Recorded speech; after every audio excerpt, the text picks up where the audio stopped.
They say every marriage has its secrets. But what happens when the truth finally comes out and it's worse than you ever imagined? My name's Eric, and after 16 years with my wife, I thought I'd seen it all. I was wrong. What started as a quiet disconnect turned into something I never expected. And what I did next? Well, you tell me if I went too far. We met in college, me, loud and full of ambition, her, calm and steady like a grounding wire to all my chaos. Her name's Jenna. Back then, she saw the best of me, even when I didn't see it in myself. We built a life together, from study dates and cheap pizza nights to raising 3 beautiful kids under one roof. People always said we made a great team, and for a while, maybe we did. But a good team only works when both people show up.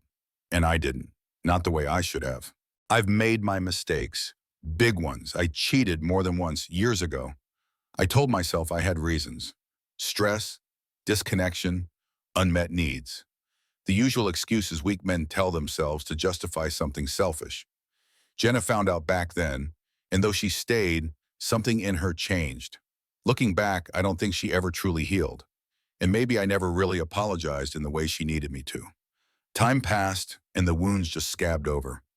We never talked about them again. We just kept going. What kind of man do you become when you stop trying to fix what's broken? When did I stop being her partner and start being just her co-parent, her roommate? We'd eat dinner, make small talk, tend to the kids, fall asleep in the same bed, but we hadn't connected, truly connected, in what felt like years. I told myself this was normal. Long marriages go through dry spells, right? But what if it's more than that? 6 months ago, she reconnected with a friend from her past. His name's Marcus. I knew of him. He was the guy she used to mention once in a blue moon, a high school friend, someone she said had gone through a rough divorce. Apparently, he lost his brother recently, and Jenna reached out to offer condolences. They started talking, then texting, then calling. I didn't think much of it at first. I didn't ask questions. Why didn't I ask questions? Why didn't I pay attention? Maybe I didn't want to know the answers. Maybe I thought she'd never do what I had done, that she was better than that. But slowly things shifted. She was more distant, less present. Her smile faded around me, but I'd hear her laugh softly to herself in the kitchen, phone in hand. She stopped looking at me the way she used to. And I, blind, foolish, chalked it up to stress, the kids, work, whatever excuse was easiest. You ever feel like you're losing someone and you don't even realize it until they're already gone? 2 weeks ago, I finally asked her what was going on. I was tired of pretending everything was fine when it clearly wasn't. She sat across from me, eyes glassy, hands trembling, and told me she wasn't happy, that she hadn't been for a long time, that she wanted a divorce. Is there someone else? I asked. She paused, lied, then broke down. Yes, she whispered. Marcus, I'm in love with him. My heart didn't just break, it shattered. I was the only man she had ever been with, at least until now. That part alone hit hard. But more than that, she had fallen for someone else, given her heart to another man. I'd betrayed her in the past, but somehow this felt like a deeper cut. So here's the question I keep turning over in my mind. How do you cope when your own sins return to your doorstep in someone else's hands? And worse, what if they look exactly like the pain you once caused? The days after that confession were a blur. I don't remember what I ate, if I slept, or how I even made it through work without breaking down in front of someone. Jenna avoided me mostly, kept to herself, moved quietly around the house, like a ghost still haunting the home we built together. I'd look at her sometimes and wonder if I even knew her anymore. Was this the same woman who used to hold my hand in bed, whispering dreams into the dark? The same woman who once cried at the altar because she said she never imagined someone could love her that much? She said the affair had only turned physical the week before, but emotionally she had been gone for a while. I didn't need a calendar to tell me that. The intimacy, the spark, the laughter, all of it had been missing for months, maybe longer. Still, hearing it said out loud made it real in a way I wasn't ready for. And then came Marcus. Marcus, of all people. He wasn't just some stranger. I knew him, me at least casually. He was connected to her extended family, lived several states away, married with 2 kids of his own. A man who had clearly seen her vulnerability, listened to her pain, and instead of respecting it, used it. And she let him. There was something about that that filled me with a fire I didn't expect. Not jealousy, though, that played a part, but rage. Not just at Marcus, but at myself for missing the signs, for thinking she was immune to what I had once done, for assuming I had more time to make things right. Why do we always realize what we had only after it's slipping through our fingers? I needed to do something. I couldn't confront him. He lived too far away, and I knew that would just turn into a shouting match with no closure. But I knew about his wife. I knew her name. I knew she deserved the truth. Because what if she had no idea? What if she was sleeping beside him every night, making plans, raising their kids, while he was off tearing apart my family? So I found her. It didn't take much, a little social media sleuthing, a few messages here and there, and eventually I got through. I told her what had happened, as gently as I could. I didn't gloat, I didn't scream, I just laid it all out. She thanked me, quietly, then hung up. A day later, Marcus was out. His wife kicked him to the curb. Jenna found out not long after, and everything crumbled from there. He cut off contact with her completely. No explanation, no goodbye, just silence. And Jenna, she turned that pain right back on me, said I had no right to get involved, that I destroyed her one chance at happiness, that I had taken something from her she could never get back. But here's what I keep coming back to from. Was I wrong to tell the truth, or do we only call it betrayal when it hurts us more than it helps someone else? Jenna hasn't spoken to me in days. Not in passing, not in frustration, not even about the kids. It's like I've become some invisible figure in the house, a ghost haunting the ruins of what used to be our life. The silence isn't peaceful, it's heavy, cold. Every moment we're under the same roof feels like we're trapped in a slow-motion collapse, and no one wants to be the first to yell fire. I thought maybe after the dust settled, she'd understand, that she'd realize Marcus wasn't who she thought he was. That maybe, just maybe, she'd look around and see what she still had, what we still had. But instead, all I see in her eyes is loss. Not for us, but for him. How do you compete with a fantasy? She grieves him like he was her soulmate, not the man who was lying to both of them, not the man who whispered promises while sleeping in another woman's bed. I told myself I did the right thing by telling the truth, but sitting here now, watching her cry in the bedroom we once shared, I'm not so sure. Have you ever felt like the villain in someone else's redemption story?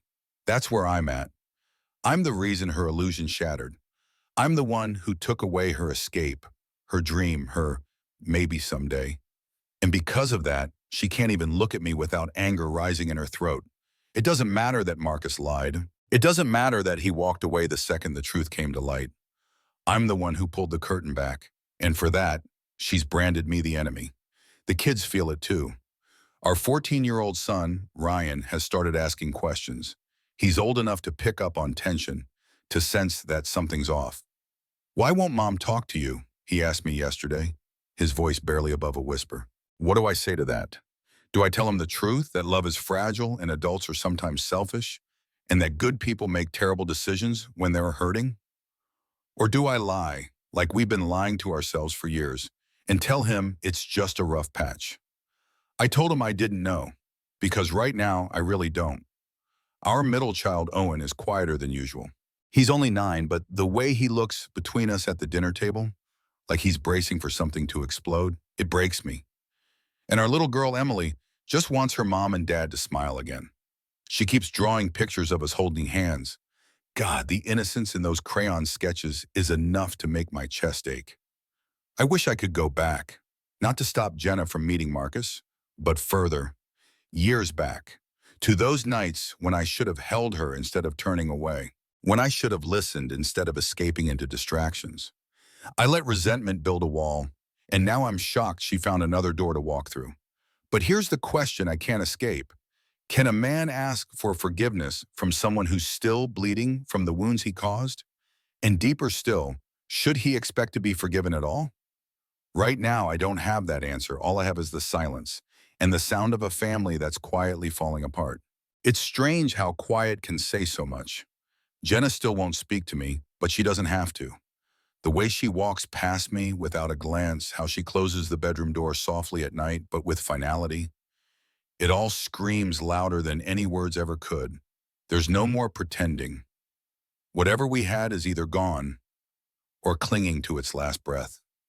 I find myself reliving conversations we never had, playing out imaginary scenes in my head where I asked her sooner, where I apologized better, where I reached out instead of retreating.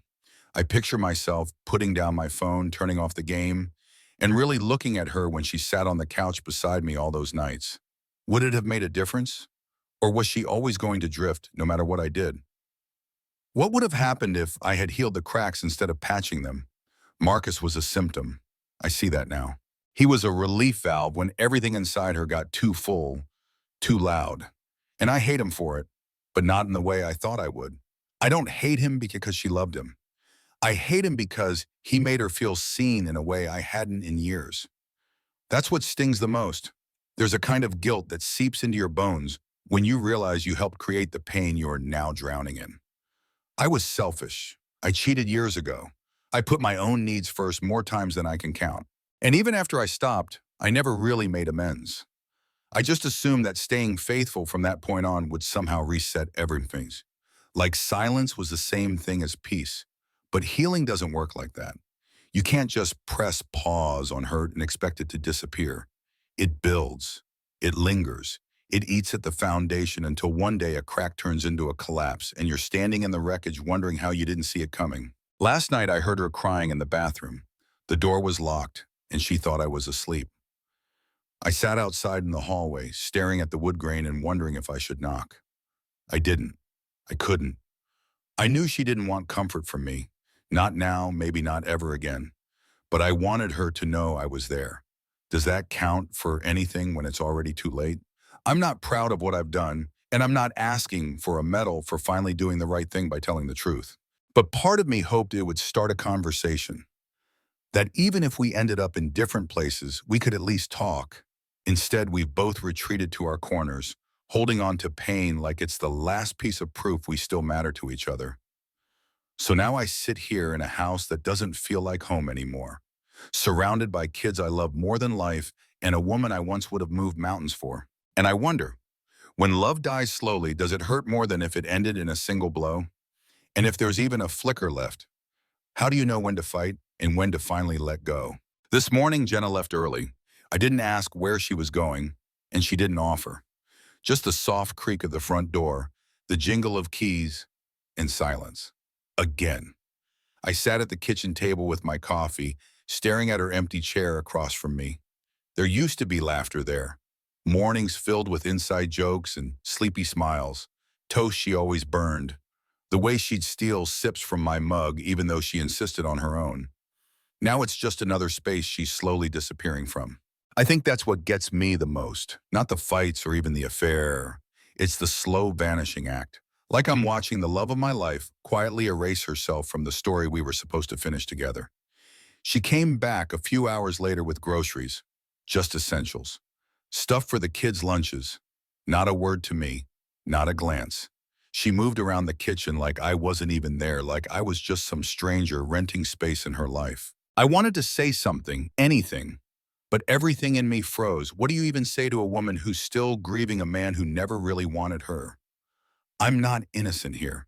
I don't get to wear the white hat and claim the moral high ground. I know that, but I thought telling Marcus's wife was the right thing. I thought if the truth came out, maybe it would shatter the illusion and make space for something real, something honest between us again. But maybe I was just trying to win. Win at being the better person. Win at finally having the leverage. Win back a love I lost long ago. But there are no winners here, just hurt. Just broken people trying to clean up a mess we both made with our bare hands. The kids notice everything. Ryan asked me again today if we're getting a divorce. I told him, we're still figuring things out. But I saw the look in his eyes. He's too smart for half-truths. He's already preparing for what comes next. And I am too. I don't know if we can come back from this. I don't know if Jenna even wants to. She's still holding on to what she lost with Marcus. And I'm still holding on to what we lost long before he came into the picture. We're grieving two different things. Maybe we've both moved on emotionally. We just haven't signed the paperwork yet. But before we end this for good, I need to try one more time. Not to beg, not to fix what can't be fixed, but to say the things I should have said years ago. I waited until the kids were asleep, then walked down the hallway and stood outside our bedroom. The door was closed, and the light under it cast a thin line across the carpet. I raised my hand to knock and paused. What if she doesn't open it? What if I say everything and it changes nothing? But what if I don't? So I knocked, gently. Jenna, I said, I know I've hurt you. I know I failed you. I need you to hear me, not to fix this. Just to understand that I finally see what I should have seen all along. You were always enough. I just wasn't. There was a pause, no footsteps, no movement. But then the door opened, not wide, just a crack, but enough. And sometimes a crack is all the light needs to start finding its way back in. So I ask you this, when love feels lost, is it really gone? Or just waiting for someone to knock? What would you do if you were in Eric's shoes? Would you have told the truth, even knowing it could shatter what little was left? Or would you have stayed silent to protect someone who already broke your heart? I want to hear what you think. Your thoughts matter.